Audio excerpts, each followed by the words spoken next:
রূপকথারই গল্প শোনো, আসছে চাঁদের বুড়ি।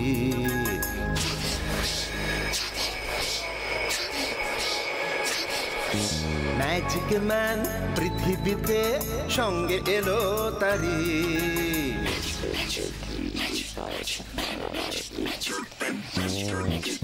রূপকথারই গল্প শোনো, আসছে চাঁদের বুড়ি। ম্যাজিক ম্যান পৃথিবীতে সঙ্গে এলো তারি।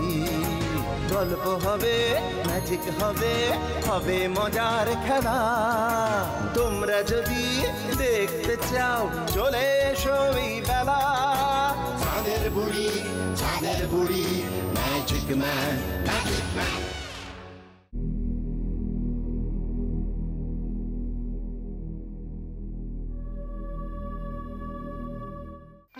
সে অনেক কাল আগেকার কথা। বিন্ধ্য পর্বতমালার কোলে ছিল সুন্দর একটি রাজ্য, ভৈরবনগর। অন্যান্য রাজ্যের রাজারা ভৈরবনগরের রাজাকে বড়ই সম্মান করতেন। এমনকি তারা রাজার ছেলের সাথে নিজেদের মেয়ের বিয়েও দিতে চাইতেন। এই ছবিটাই আমার পছন্দ হয়েছে। তোমার এই রাজকন্যাকেই পছন্দ হলো? কেন পিতা? ও কাঞ্চনপুরের রাজকন্যা কাঞ্চনমালা। ওর পিতা আমার পরম বন্ধু ছিলেন। বেশ কিছু বছর আগে এক শয়তান দানব ওদের গোটা রাজ্যকে ধ্বংস করে রাজকুমারীকে নিয়ে গিয়ে একটা লোহার বাড়িতে আটকে রেখেছে। অনেক রাজপুত্রই ওকে উদ্ধার করতে গিয়েছিল, কিন্তু ওরা কেউ আর ফেরেনি। তারপর থেকে কাঞ্চনমালা বন্দী হয়ে আছে ওই দানবটার খপ্পরে। পিতা, আমি যাব। রাজকন্যা কাঞ্চনমালাকে উদ্ধারের জন্য আমি যাব। বিধির যখন সেরকমই বিধান, তখন যাও। আমি ঈশ্বরের কাছে প্রার্থনা করব তিনি যেন সব সময় তোমায় সাহায্য করেন। ওই শয়তান দানবের হাত থেকে আমি রাজকন্যাকে নিশ্চয়ই উদ্ধার করব পিতা। আর আমার বিশ্বাস ঈশ্বর নিশ্চয়ই এই কাজে আমার সহায় হবেন। আমি আসছি পিতা। যাত্রার প্রস্তুতি করতে হবে। সাবধানে যাও, বিজয়ী হয়ে ফিরে এসো।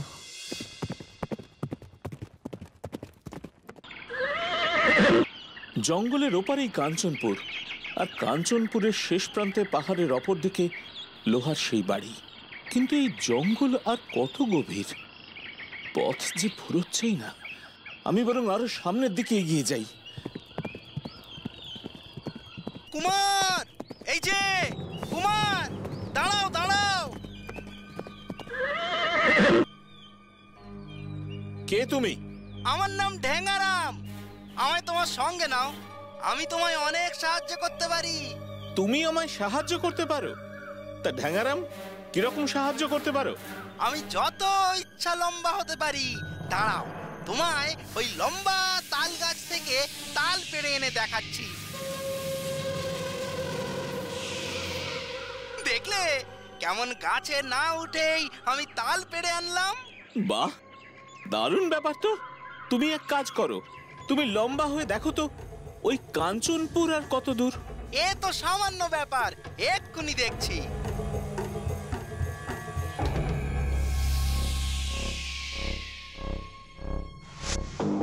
দেখতে পেয়েছি, দেখতে পেয়েছি। ওই যে ওই দিকে। চলো, আমি তোমায় বন পার করে কাঞ্চনপুরে পৌঁছে দেব। চলো চলো তাহলে। তুমি কি হলো ঢ্যাঙ্গারাম, থেমে গেলে কেন? ওই যে ওইদিকে আমার এক বন্ধু আছে। দাঁড়াও দাঁড়াও, ওকেও ডেকে নিয়ে আসি। এই যে আমার বন্ধু ভোঁদারাম। ও, তা তুমিও কি তাল গাছের মতো লম্বা হতে পারো নাকি? না না, ও নিঃশ্বাস নিয়ে নিজেকে ফুলিয়ে প্রকাণ্ড বড় হতে পারে। কই রে ভোঁদা, একবার ফুলে ঢোল হয়ে দেখা তো। রাজকুমার দেখুক তোর কেরামতি। ঠিক আছে, দেখাচ্ছি। তাহলে দূরে সরে যা তোরা।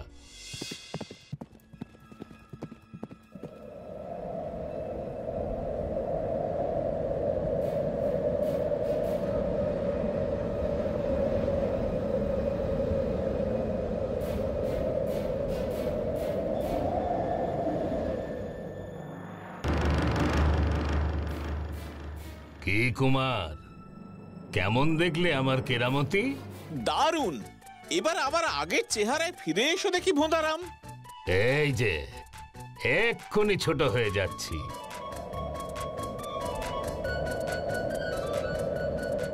অসাধারণ গুণ তোমার। এমন গুণ সাধারণত কারোর মধ্যে দেখা যায় না। তুমিও চলো ভোঁদারাম আমাদের সঙ্গে। বেশ, চলো। ওমা, ও আবার কি? আর অমন চোখে কাপড় বেঁধে চলেছে কেন? পড়ে যাবে তো। ও তো আমাদের আরেক বন্ধু আগুন চোখ। দাঁড়াও ডাকি, আগুন, এই আগুন। তুমি চোখ বন্ধ করে এত সহজে হাঁটছো কি করে? সে আমার এক গুণ বলতে পারো।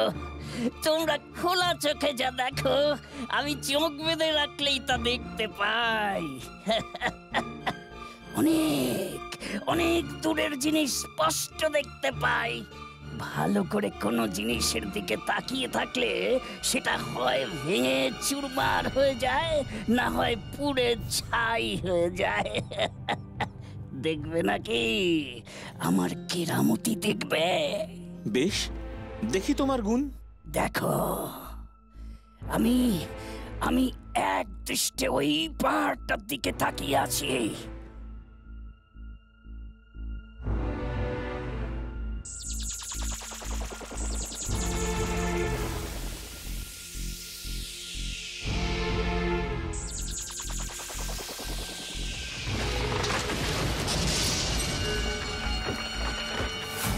অসাধারণ! তোমরা তিনজনেই অসাধারণ। তা যা বলেছ কুমার। আমরা তিনজনে আমাদের শক্তি দিয়ে মানুষকে সাহায্য করার চেষ্টা করি। আমি কাঞ্চনপুরের রাজকন্যা কাঞ্চনমালাকে উদ্ধার করতে বেরিয়েছি বন্ধু। আমার পিতা বলেছেন এই জঙ্গল পেরিয়ে কাঞ্চনপুরের পাহাড় পেরিয়ে এক লোহার বাড়িতে নাকি রাজকন্যাকে বন্দি করে রেখেছে এক শয়তান দানব। তোমরা বলতে পারবে সেই লোহার বাড়ি ঠিক কোথায়? এখান থেকে কত দূর? আমি এক্ষুনি দেখছি।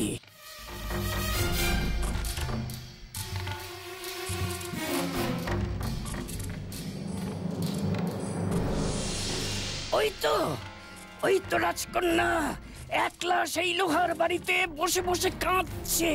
তাহলে চলো বন্ধুরা, আমায় এখনই ওই লোহার বাড়ির দিকে নিয়ে চলো।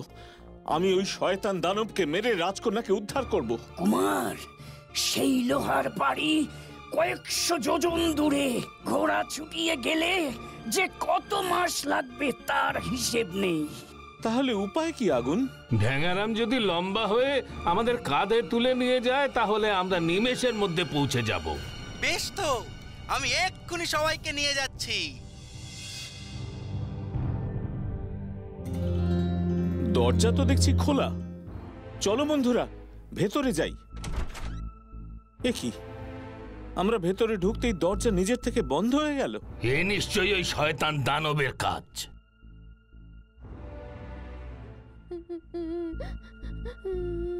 কুমার, ওই দিকে তাকাও।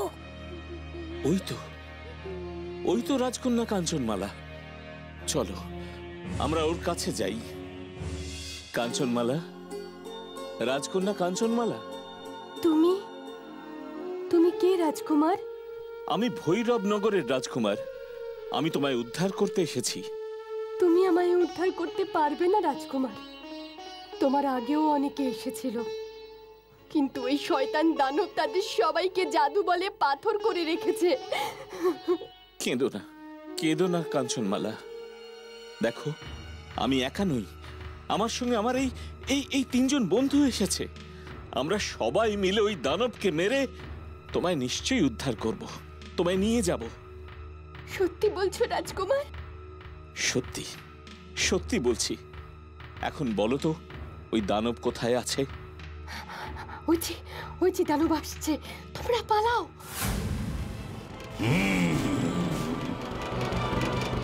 আমার বাড়িতে আবার মানুষ এসেছে।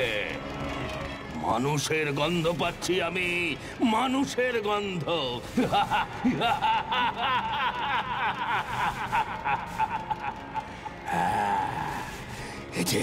এই যে দেখছি একসঙ্গে চারটে মানুষ। শয়তান দানব, আমরা রাজকন্যাকে নিয়ে যেতে এসেছি। সবাই সেই কারণেই আসে, কিন্তু কেউ আর ফিরে যায় না। রাজকন্যাকে আমার কবল থেকে উদ্ধার করা সম্ভব নয়। কিন্তু আমরা রাজকন্যাকে উদ্ধার করে সঙ্গে নিয়ে যাবই। তোদের কোনো শক্তি আমায় মারতে পারবে না। তবে রে শয়তান দানব, আমি চাইলে এই মুহূর্তে তোদের করমরিয়ে খেতে পারতাম, কিন্তু ওদিকে আমার ৫,০০০ ছাগল, ১০,০০০ ভেড়া পড়ে রয়েছে আমার জন্য। সেগুলো খেতে আমার ৩-৪ দিন সময় লাগবে। তোদের তারপরেই খাবো। এই কদিন তোরা এখানেই বন্দি থাকবি। আর হ্যাঁ, যদি ৩ দিন রাজকন্যাকে তোরা এখানে রক্ষা করতে পারিস, তার আগে যদি সে হারিয়ে না যায়, তাহলে রাজকন্যাকে আমি ছেড়ে দেব। আর যদি না পারিস, তাহলে তোদের সব কথাকে আমি জ্যান্ত চিবিয়ে খাবো। আমি চললাম।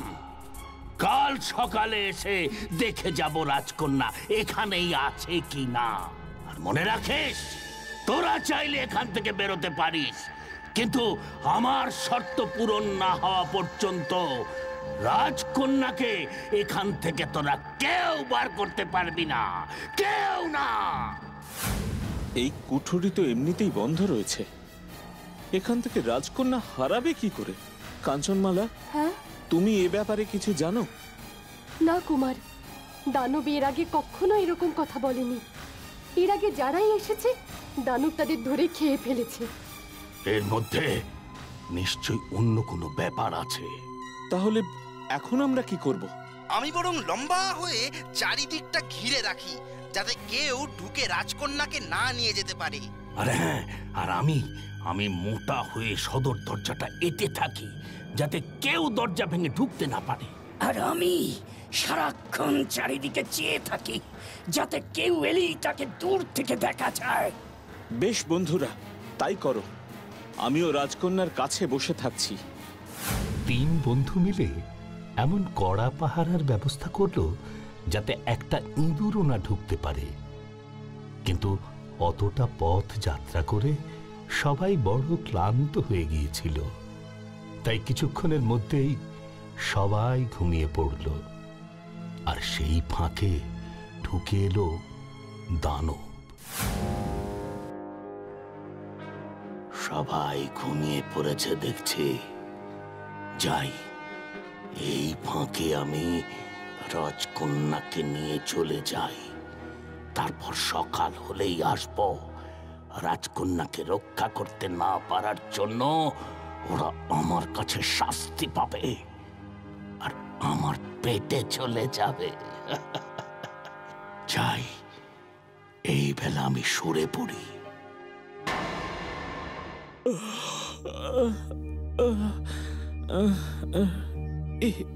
এ কি? রাজকন্যা কোথায়?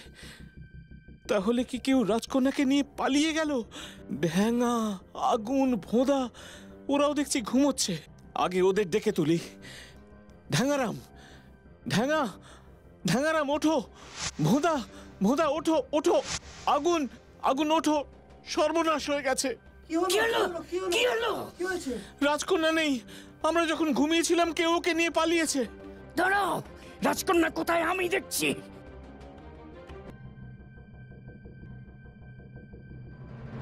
ওই যে, আমি তাকে দেখতে পাচ্ছি। এখান থেকে ১০০ ক্রোশ দূরে একটা বন আছে। সেই বনে একটা আম গাছ আছে, তাতে একটা আম ফলেছে। রাজকন্যা সেই আমের আঁটির মধ্যে রয়েছে। ঢ্যাঙা আমায় নিয়ে চলুক, আমি এক্ষুনি তাকে নিয়ে আসছি। তাহলে এক্ষুনি চল, সকাল হওয়ার আগেই আমরা ওকে নিয়ে আসবো।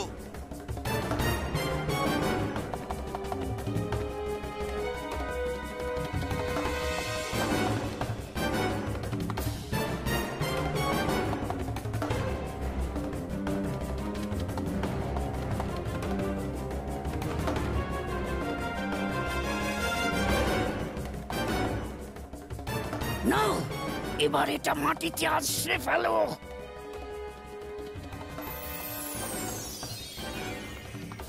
ধন্যবাদ, তোমাদের জন্যই আমি আবার প্রাণ ফিরে পেলাম।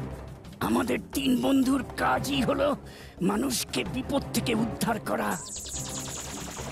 একে রাজকন্যা এখানে? তোমার কথা মতো আমরা রাজকন্যাকে রক্ষা করেছি দানব, কেউ ওকে নিয়ে পালাতে পারেনি। রাজকন্যাকে এরা আম গাছ থেকে উদ্ধার করলো কি করে? ঠিক আছে, আজ রাতে এমন জায়গায় লুকিয়ে রাখবো যে ওরা কোনোভাবেই খুঁজে পাবে না। কি ভাবছো দানব? এখনো তো আরো 2টো রাত বাকি আছে। দেখি দেখি তোমরা কেমন পাহারা দিতে পারো।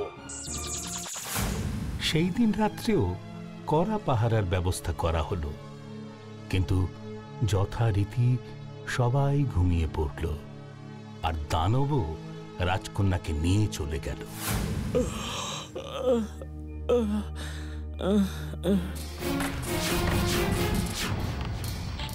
তোমরা ওঠো, ওঠো সবাই, রাজকন্যা আবার হারিয়ে গেছে।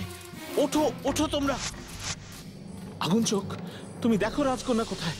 হ্যাঁ, দেখছি।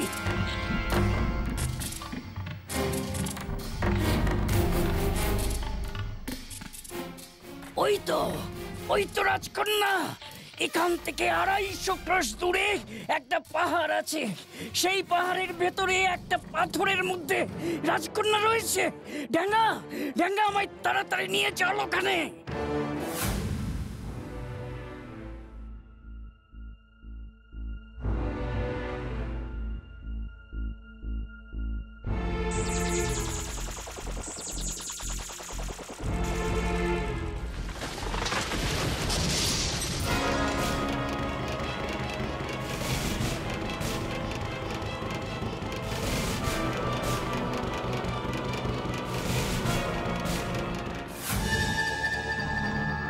এবারেও তোরা রাজকন্যাকে রক্ষা করতে পেরেছিস?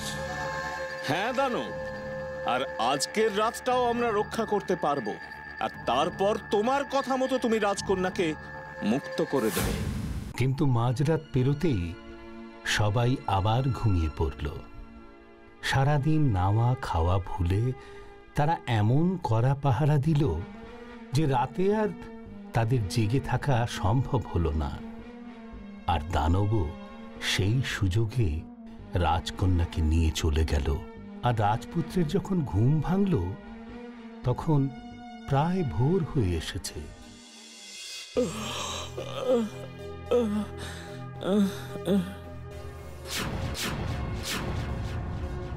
হে ভগবান, একটা মাত্র রাত আমি জেগে থাকতে পারলাম না। ধ্যাঙা, ভোদা, আগুন, ওঠো, রাজকন্যা আবার উধাও হয়ে গেছে। সে কি? আগুন আগুন, তাড়াতাড়ি দেখ, তাড়াতাড়ি দেখ, রাজকন্যা কোথায়?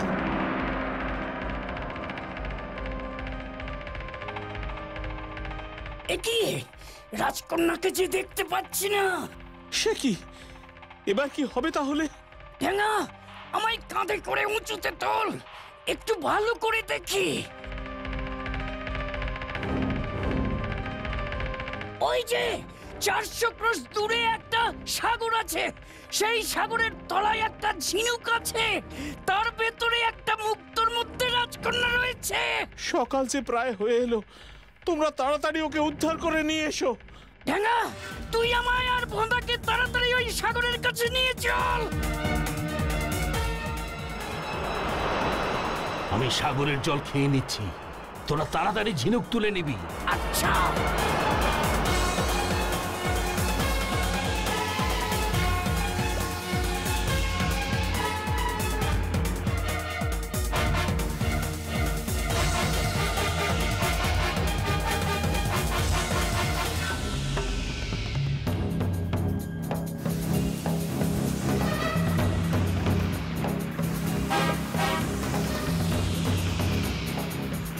এবার তাড়াতাড়ি ফিরে চল ঢায়া, সকাল হয়ে গেছে, দানব এক্ষুনি চলে আসবে।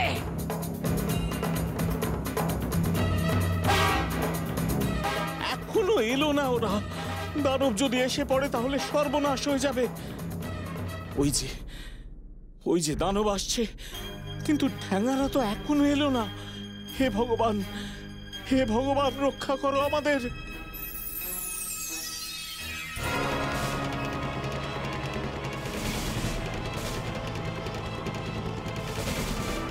কি আমি কি দেখছি? রাজকন্যা, তুমি এখানে? তোমার তো এখন ঝিনুকের মুক্তোর মধ্যে থাকার কথা, তাই না? তুমি হেরে গেছো দানব। তুমি আর রাজকন্যাকে বন্দি করে রাখতে পারবে না।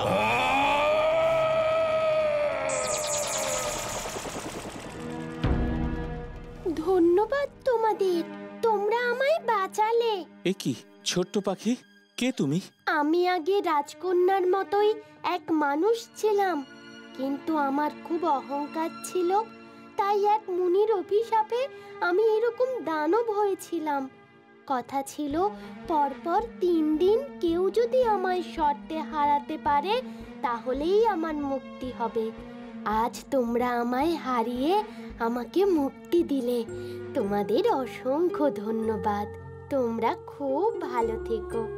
রাজকন্যা, এই রাজকুমারের সঙ্গে তুমি ওর রাজ্যে যাও, সেখানে কুমারকে বিয়ে করে সুখে সংসার করো।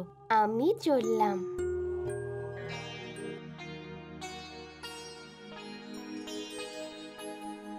নাও কুমার, এবার রাজকন্যাকে নিয়ে ঘোড়ায় চেপে নিজের রাজ্যে ফিরে যাও। সে কি, তোমরা যাবে না আমাদের সঙ্গে? আমাদের কাজ এখানেই শেষ কুমার। আবার অন্য কারোর সাহায্যের প্রয়োজন হলে আমরা তার কাছে যাব। এবার তুমি যা অর্জন করবে তা তোমার চেষ্টা আর পরিশ্রম দিয়েই করবে। তাহলে আসি বন্ধু, ভালো থেকো তোমরা। 3 বন্ধু চলে যাওয়ার পর রাজপুত্র রাজকন্যাকে নিয়ে তার রাজ্যে আসে। তাদের দেখে রাজামশাই আনন্দে আত্মহারা হয়ে যান, আর মহা ধুমধামের সঙ্গে রাজপুত্র এবং রাজকুমারী কাঞ্চনমালার বিয়ে হয়।